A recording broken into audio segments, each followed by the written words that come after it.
Hello बच्चों, welcome to S academy. आज हम लोग स्टार्ट करने वाले हैं अपना नया चैप्टर और नया सब्जेक्ट ही है। एक्चुअली मैं 11th का मैथ पढ़ाने वाला हूँ मैं आपको। पहला चैप्टर जिसका नाम है सेट।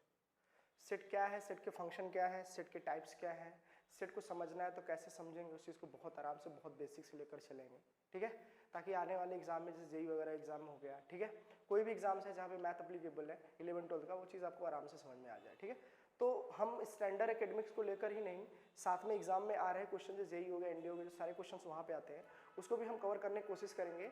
और आपको मैं बिल्कुल सिखाऊंगा हर एक चैप्टर के लास्ट में कि क्वेश्चन को कम से कम सेकंड में, कम से कम टाइम में कैसे हम उसको अटैक करते हैं, कैसे सॉल्व करते हैं, वो सारी चीज़, सारी स्ट्रेटजी मैं आपको अपने आपके साथ शेयर करूंगा। तो बस आप कोऑर्डिनेट करते रहें, लगे रहें। जो चीज़ ना आए आप कमेंट करके आराम से पूछ सकते हैं। मैं नेक्स्ट वीडियो प्रॉमिस करता हूँ, नेक्स्ट वीडियो उस पर बनाकर उसको क्वेरी क्लियर कर दूंगा। बस आप कोऑर्डिनेट करके साथ चलते रहे। हाँ सर यहाँ दिक्कत नहीं मेरे को, तो मैं बता दूंगा, ठीक है। बाकी हमारा ऑनलाइन ऑफलाइन मोड दोनों चलता है, ठीक है। आसपास के बच्चे हैं जो आ सकते हैं सक्षम में, वहाँ के ऑफलाइन मोड पढ़ सकते हैं, वरना ऑनलाइन में भी कोई कमी नहीं आएगी, सारी बात डिटेल में वहीं पे पढ़ाई जाएंगी, ठीक है। चलो, तो आज हम लोग स्टार्ट करने वाले हैं, वो है हमारा सेट, ठीक है। तो सेट हम लोग जो स्टार्ट करेंगे वो होगा क्लास 11 का सेट हम लोग पढ़ेंगे, ठीक है। चलो तो पढ़ते हैं, स्टार्ट करते हैं आज अपना। तो स्टार्ट करेंगे सेट। तो सबसे पहली बात यही आती है कि what is set. What is set, what is set, set क्या है। अगर मैं आपसे ये बोलूं सेट का मतलब ये होता है, जैसे मान लो आपने मार्केट वगैरह गए होंगे तो आप बोलते नहीं कि भैया ऐसा है कि एक फैन बॉक्स दे देना हमको, क्या दे देना, एक फैन बॉक्स दे देना। तो फैन बॉक्स का मतलब ये है कि उसके अंदर जितने भी इक्विपमेंट होते हैं वो सब आपके साथ देगा। तो फैन बॉक्स के अंदर, इनको उस बॉक्स के अंदर जितने भी सारे होंगे वो फैन का सेट होता है। क्या होता है, एक सेट होता है। जैसे मान लो आप कोई घर में रहते हैं, जैसे मान लो आप कोई घर में रहते हैं, ठीक है, उस घर का नाम चलो मैं मान लेता हूँ ए है, उस घर का नाम क्या है, ए है। तो मैंने कहा यार इस घर में रहने वाले जो लोग हैं ना वो राम है, श्याम है, हरि है, और चलो मान लो जैसे कटप्पा है, ठीक है। चलो ऐसे चार लोग क्या है ना इस घर में रहते हैं। तो हमने बोला ऐसा ना यार ये घर एक ना सेट है, तो ये जो सेट है वो किन का सेट है। तो हमने कहा इन चारों को मिला दो तो ये एक सेट है। क्या है, एक सेट है। जैसे मैं बोल दूं, जैसे मान लो सिंपल सा है कि ग्राउंड में बच्चे खेल रहे हो, जैसे मान लो ये ग्राउंड है, क्या है, ग्राउंड। इस ग्राउंड में खेलने वाले जितने भी बच्चे होंगे, है ना, ये इस ग्राउंड के अंदर ही कहलाएंगे। भैया आपसे पूछा आप कहाँ खेलते हो, तो इस ग्राउंड में खेलते हैं। ये जितने भी बच्चे हैं सारे ये इसी ग्राउंड में खेलते हैं। इस ग्राउंड को चलो मैंने नाम दे दिया जी। तो ये सारे बच्चे किससे संबंध रखते हैं, तो जी से रखते हैं। ये चारों जो हैं, जो राम श्याम हरि और कटप्पा जो हैं, ये चारों किससे संपर्क रखते हैं, तो आप बोलेंगे ए से रखते हैं। क्या रखते हैं, ए से। तो ए के अंदर ये आते हैं, ये के अंदर आते हैं। तो आपको बाद में समझाऊंगा व्हाट इज से, पहले समझते रहना यहाँ पे मैं क्या बोलना चाह रहा हूँ, जैसे नोट समझिएगा आप यहाँ पे, ठीक है। जैसे ए कोई है तो ए के अंदर जो रहने वाले हो लिखने का तरीका क्या होता है, आप बोलेंगे राम श्याम हरि और ये हो गया आपका कटप्पा, ठीक है। चलो तो ये चार जो है वो क्या है, तो आप बोलेंगे चार जो है ना घर ए से संबंध रखते हैं, हाउस ए से संबंध रखते हैं। कौन रखते हैं, चार रखते हैं। तो कहने का मतलब है ए तभी सेट कहलाएगा जो चारों एक साथ होंगे। चारों एक साथ होंगे तो ये एक सेट कहलाएगा। क्या कहलाएगा, सेट। जैसे मान लो हमारे घर में 5 लोग रहते हैं, तो हमारा घर जो है ना 5 लोगों का एक सेट है। क्या है, 5 लोगों का एक सेट है। तो चलो मान लिया कि घर ए में रहने वाले कितने लोग हैं, तो आपने कह दिया कि 4 लोग हैं। अच्छा ये 4 लोग क्या कहलाएंगे, अगर ये सेट है तो इस चारों को हम लोग बोलते हैं एलिमेंट। क्या बोलते हैं इसको, हम एलिमेंट बोलते हैं। क्या बोलते हैं, एलिमेंट। और एलिमेंट लिखने का जो होता है वो कॉमा लगा के हम लिखते हैं। क्या लिखते हैं, कॉमा लगा के हम लिखते हैं, ठीक है। चलो तो सेट क्या होता है, तो आप बोलेंगे collection of data. Collection of data, जितने भी डेटा होते हैं उनको आप कलेक्ट कर लेते हो तो उनको एक सेट बोला जाता है। जैसे मैंने बोला राम श्याम हरि और कटप्पा को कलेक्ट कर लो तो ये एक सेट कहलाएगा। यहाँ पे रहने वाले लोगों को एक साथ कलेक्ट कर लो तो ये क्या कहलाएगा, जी का सेट कहलाएगा। क्या कहलाएगा, सेट। तो जो जी होता है यानी कि ए जो है एक सेट है, इसको हम लोग सेट का नाम देते हैं। तो बोलते हैं सेट ए है। ये क्या है, ये सेट ए है। तो सेट ए में एलिमेंट कितने हैं, सेट ए में एलिमेंट कितने हैं, तो आप बोलोगे एलिमेंट 4। कितने एलिमेंट हैं, 4 एलिमेंट। और देखते हैं, चलो समझाता हूं। जैसे मैंने बोला सेट का अपना एक खासियत था। सबसे पहली बात आपने तो ये पढ़ा यहाँ पे सेट पर, क्या कि ये कलेक्शन ऑफ डेटा होता है। क्या होता है, कलेक्शन ऑफ डेटा, ठीक है। चलो फिर सेट की एक खूबी और होती है,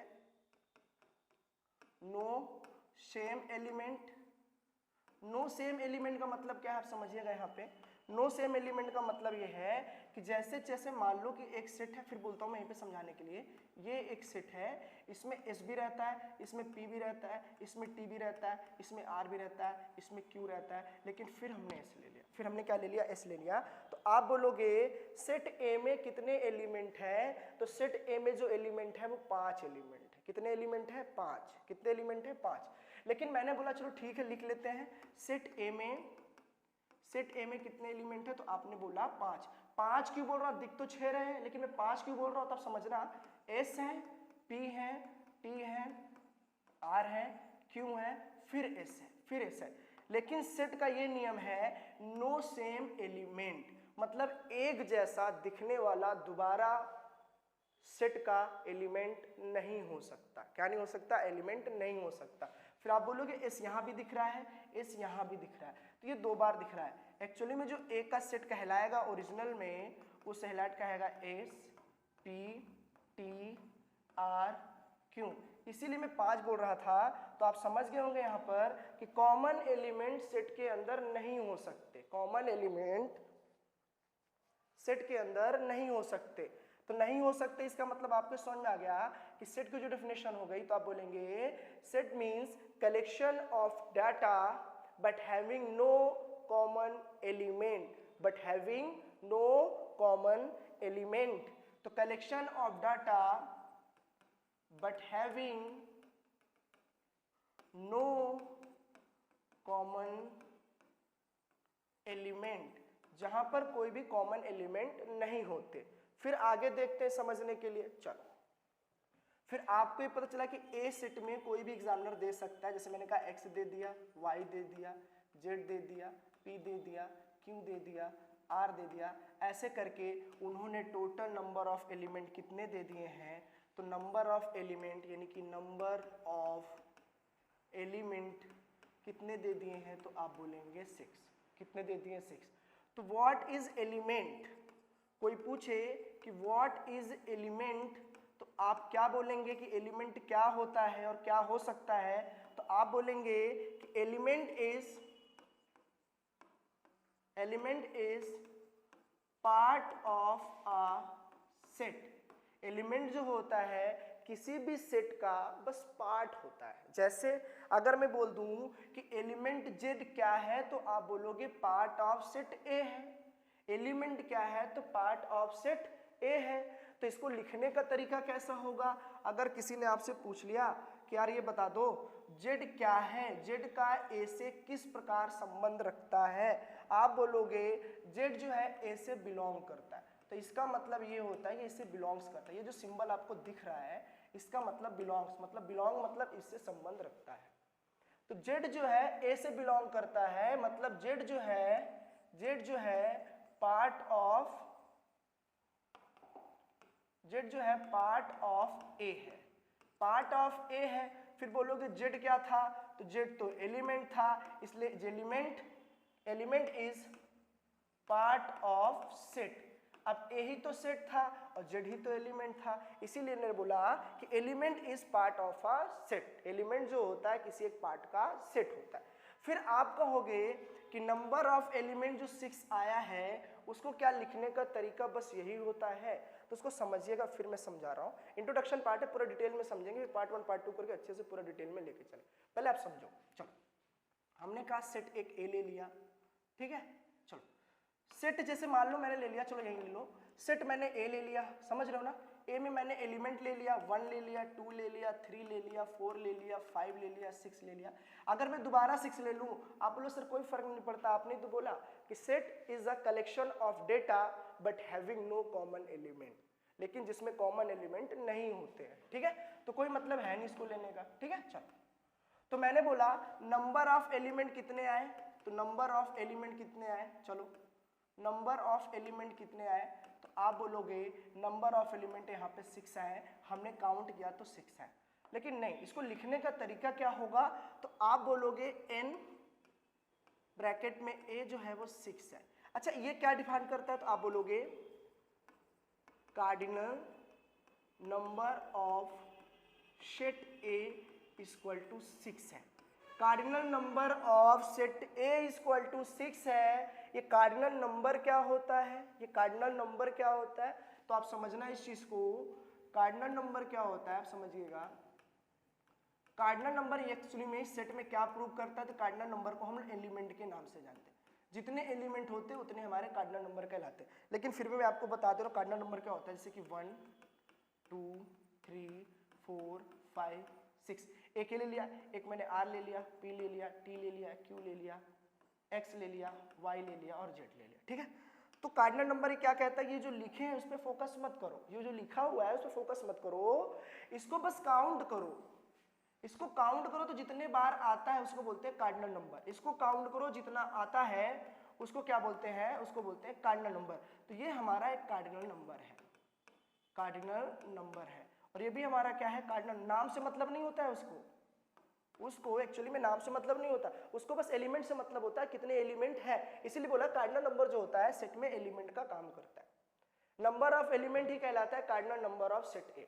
क्या कहलाता है, तो नंबर ऑफ एलिमेंट को अगर हम लिखना चाहें कैसे आया है, काउंट कर कर आया। इसका एक फॉर्म और होता है जिसको cardinal number of set A. तो cardinal number of set A को लिखने का तरीका हमारा ये होता है। तो इसको आप ऐसे लिखोगे तो आप समझ जाओगे कि नंबर ऑफ सेट ए या cardinal number of set A equal to कितना है, 6। ठीक है, चलो फिर आगे बढ़ते। जैसे एग्जामिनर ये बोलते हैं कि cardinal number of set A equal to कितना दे दिया है, 10। क्या दे दिया है, 10। बात समझ रहे हैं ना, 10 दे दिया। तो उसने बोला है कि ए जो है, जिसे मैं समझाने के लिए बोल रहा हूं केवल, कि कार्डिनल नंबर ऑफ सेट ए में कितना है, 10 है। तो आप समझ गए होंगे अगर सेट ए निकालूं तो सेट ए में जो एलिमेंट आएंगे, जो इसमें एलिमेंट आएंगे वो नंबर ऑफ एलिमेंट कितने आएंगे, 10 आएंगे। एलिमेंट ऑफ नंबर कितने आएंगे या नंबर ऑफ एलिमेंट्स कितने आएंगे, तो 10 आएंगे।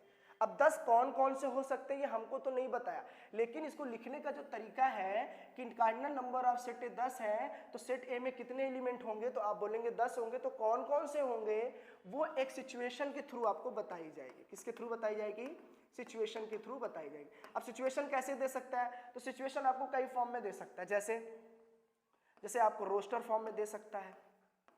एक्चुअली जो आप बना रहे हो ना, ये जो बना रहे हो ना, ये जो लिखने का तरीका होता है, तो set A equal to element लिखते हो, इसको रोस्टर फॉर्म में बोलते हैं। ठीक है,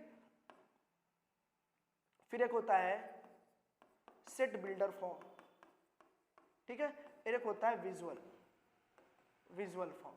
ये तीनों जो होते हैं ना, इसको रिप्रेजेंट करने का तरीका होता है सेट का। तो इसको करने का तरीका मैं आराम से सिखाऊंगा, लेकिन आप पहले समझो कि कार्डिनल नंबर ऑफ सेट ए कितने होते हैं, 10 होते हैं। इसका मतलब यहाँ पे जो नंबर आएंगे ऐसे ऐसे करके 5 6 7 8 9 10 ऐसे आएंगे।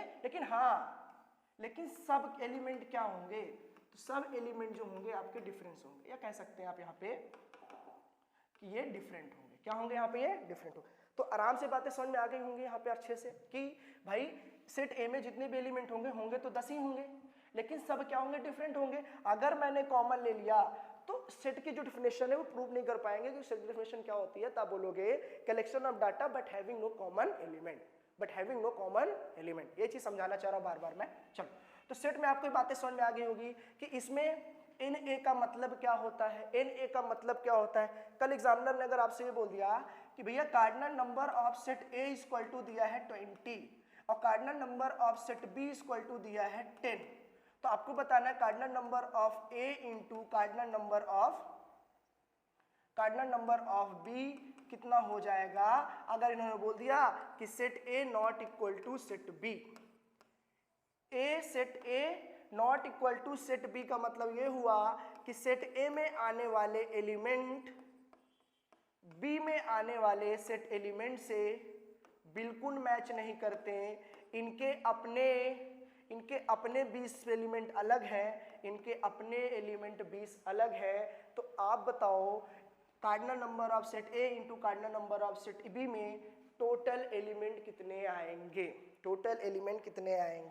तो आप बोलोगे इसका मतलब यहाँ पे तो ये है कि 20 है तो आपने 20 रखा, ये 10 है तो आपने 10 रखा। ऐसे टोटल कार्डिनल नंबर में कितने आ गए भैया, हमारे 200 आ गए। Total number of element between cardinal number of set A cross cardinal number of set B equal to 200। कितना आ गया, 200। तो ये आप समझ गए होंगे कार्डिनल नंबर लिखने का तरीका क्या होता है। इसका बहुत यूज है, आगे आप धीरे धीरे करके सारी बातों को समझेंगे। ठीक है, चलो तो अभी तक हम लोगों ने देखा कि सेट क्या होता है, सेट में सारी प्रॉपर्टी को समझा, ठीक है। चलो अब आगे देखते हैं। चलिए, सेट के कई टाइप्स होते हैं। सेट बिल्डर फॉर्म में लिखने का तरीका अलग होता है, विजुलाइजेशन करने का तरीका अलग होता है, तो मैं आपको समझा दूं। चलो, जैसे एक होता है, अभी सारी बातें धीरे करके आएंगे, इंट्रोडक्शन पार्ट है तो आराम से समझते हैं। चलो, फिर हमने बोला सबसे पहला होता है रोस्टर फॉर्म। क्या होता है? सबसे पहले होता है रोस्टर फॉर्म, रोस्टर फॉर्म, ठीक है। फिर एक होता है सेट बिल्डर फॉर्म। क्या होता है? Set builder form. कई लोगों के मन में ये चल रहा होगा कि सर इक्विवेलेंट भी होता है, इक्वल सेट भी होता है, यूनिवर्सल सेट भी होता है, सबसेट भी होता है, बहुत चीजें हैं, बहुत आराम से पढ़ेंगे, डिटेल में पढ़ेंगे, लेकिन आप बेसिक से जानते रहोगे तो ज्यादा अच्छा होगा, है ना। भागते नहीं है, सबके लिए अच्छा होना चाहिए, सबको आना चाहिए। फिर एक होता है विजुअल फॉर्म। क्या होता है? विजुअल। अब इसको लिखने का तरीका क्या होता है आप समझिएगा, बस मैं आपको समझाना चाह रहा हूं। चलो देखो, जैसे मैंने बोल दिया कि सेट ए में जो एलिमेंट है वो 1 2 3 ऐसे ऐसे ऐसे करके ये इन्फिनाइट तक है। कहां तक है? इन्फिनाइट तक है, ठीक है। तो फिर आप यहां बोल सकते हैं कि भैया विजुअल मतलब क्या होता है? जिसको देखकर समझ में आ जाए, जिसको देखकर क्या हो जाए ना, समझ में आ जाए, जिसको देखकर समझ में आ जाए। तो आप बोलोगे हमने ये खींचा ग्राफ, कोई भी ग्राफ बना लिया अपने समझने के लिए, ठीक है। फिर हमने ये बोला आपसे कि इसमें 1 ले लिया, 2 ले लिया, 3 ले लिया, 4 ले लिया, 5 6 7 8 9 10 11 12 ऐसे ऐसे ऐसे करके हमने इन्फिनाइट ले लिया। तो ये हमको देखकर ही पता चल रहा है कि 1 से लेकर इन्फिनाइट तक जा रहा है। इसका मतलब सारे नंबर कैसे हैं? नेचुरल नंबर है। सारे नंबर कैसे आ रहे हैं? Natural number. क्योंकि नेचुरल नंबर की जो प्रॉपर्टी होती है वो क्या कहता है? नेचुरल नंबर जो होता है वो 1 से स्टार्ट, तो 1 2 3 4 ऐसे ऐसे करके आपके इन्फिनाइट तक लेके जाता है। कहाँ तक लेके जाता है? इन्फिनाइट। तो आप आराम से समझ गए होंगे कि नेचुरल नंबर जो होता है वो 1 से चालू होता है, होल नंबर जो होता है वो 0 से चालू होता है, इंटीजर जो होता है पॉजिटिव नेगेटिव और 0 तीनों होता है, ठीक है। तो समझते हैं इस चीज को। चलो, अगर इसका दूसरा नाम मैं आपको बताऊं तो इसका दूसरा नाम होता है टैबुलर फॉर्म। इसको क्या बोलते हैं? Tabular form. कोई दिक्कत तो नहीं है, इसको टैबुलर फॉर्म बोलते हैं। विजुअल फॉर्म को क्या बोलते हैं? जो आंखों से देखकर विजुलाइज कर लो, आप बता सको यार, बस कुछ करना ना पड़े, बस देख के ही अगर आप समझ सको। देखो, देख के नहीं समझ में आ रहा है, 1 2 3 4 5 6 7 8 9 10 11 12 ऐसे करके इन्फिनाइट तक जाना है, भैया ये नेचुरल नंबर है, तो देख के समझ गया 1 से लेकर इन्फिनाइट तक आ रहा है। टैबुलर फॉर्म भी आपको देखोगे तो 1 2 3 4 5 ऐसे करके इन्फिनाइट तक जा रहा है, तो ये भी क्या दिखा रहा है? नेचुरल नंबर दिखा रहा है। क्या दिखा रहा है? Natural number. लेकिन जब बात सेट बिल्डर फॉर्म की आती है तो सेट बिल्डर फॉर्म में आपको लिखने का तरीका ही अलग होता है। जैसे x such that x belongs to natural number. अब बहुत लोगों को कंफ्यूजन ये है कि x है क्या, x क्या है, तो बहुत आराम समझाता हूं। x कुछ नहीं है, x यहां पे डिपेंड कर रहा है नंबर ऑफ एलिमेंट्स, या मैं अगर सही बताऊं तो x जो डोनेट करता है यहां से, x डोनेट करता है एलिमेंट। x क्या डोनेट करता है? एलिमेंट। तो एलिमेंट यहाँ क्या है तो आप समझिएगा, एलिमेंट क्या है यहाँ पे। तो आप बोलना a के अंदर जितने भी एलिमेंट आए हैं, फिर से बोल रहा हूँ, a के अंदर जितने भी एलिमेंट आए हैं उन सबको मैंने एक नाम a दिया, x दिया है। क्या दिया है? x। जैसे a के अंदर अगर 1 2 3 4 5 6 ऐसे ऐसे करके इन्फिनाइट तक गया है, तो इस एलिमेंट को मैंने एक नाम दिया समझने के लिए, और मैंने बोला ये x है। ये क्या है? x है। क्योंकि भैया सेट बिल्डर फॉर्म में हमें प्रॉपर्टी फॉर्म में दिखानी पड़ती है। कैसे दिखानी पड़ती है? Property form. वहां हमको समझाना पड़ता है।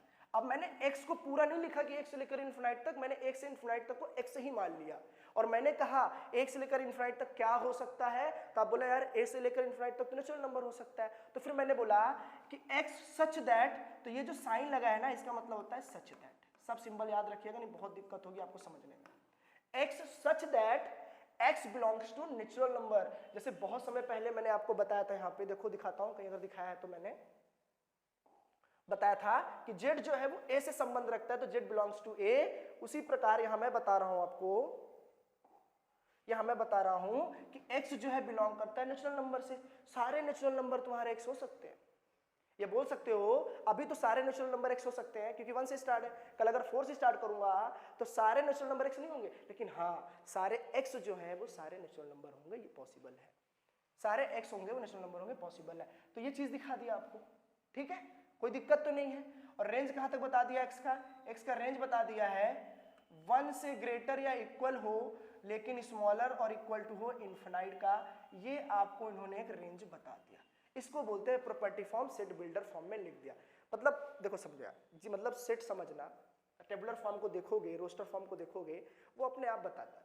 ठीक है, नहीं भी आएगा तो मैं अभी हूँ, अभी धीरे धीरे करके सारा कुछ आपको सिखा दूंगा, धीरे धीरे करके आ जाएगा। फिर समझता हूँ मैं, जैसे मैंने कहा एक्स जो सच दैट मतलब एक्स बिलोंग करता है नेचुरल नंबर। सबसे पहले पहचानो ये पूरा एलिमेंट जो है एक्स किस पे डिपेंड है, आप बोलोगे नेचुरल नंबर से बिलोंग्स करता है। फिर मैंने बोला एक्स की रेंज कितनी है, तो आप बोलोगे एक्स को 1 मान सकते हैं और 1 से बड़ा भी मान सकते हैं, 1 भी मान सकते हैं, 1 से बड़ा भी मान सकते हैं। इसका मतलब x जो है इक्वल टू मोर देन 1 होगा, लेकिन इन्फिनाइट के बराबर भी हो सकता है और इन्फिनाइट से छोटा भी हो सकता है, तो इक्वल टू और लेस देन इन्फिनाइट हो जाएगा।